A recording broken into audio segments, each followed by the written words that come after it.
Di po kaila sa publiko ang relasyon ng dating speaker sa Pangulo.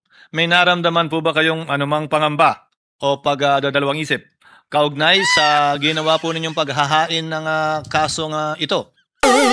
Wala po, Mr. President. Wala po. In fact, sa lahat po ng aking pag-uusap sa ating Pangulo, consistent po siya sa kanyang sinasabi na kung saan po ang ebidensya, doon po tayo pupunta kahit na sino po ang pwedeng maisama. Basta tututok lang po kami sa ebidensya at yun po ang aming isusumite. Thank you very much, Mr. President. I'd like to make a brief manifestation to end my interpellation of the Department of Public Works and Highways. Ginoong Pangulo, mga ginagala kong kasamahan, nais ko pong ilagay sa tala ng Senado na binabati ko po ang administrasyon dahil sa hindi sila sumunod o nagpadala sa anumang script o sarswela para magkaroon ng diversyon at ilihis ang tunay na mga salarin. Tulad ng nasabi ko po, no, ako ay huling tumayo at nagsalita dito sa Senado.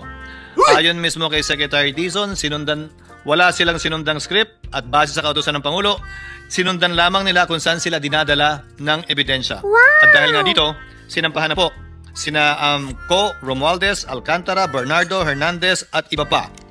Alam kong naging hindi madali ang desisyon ito para sa Pangulong Marcos nang malaman niyang posibleng sangkot ang kanyang pinsan dito sa isyong ito.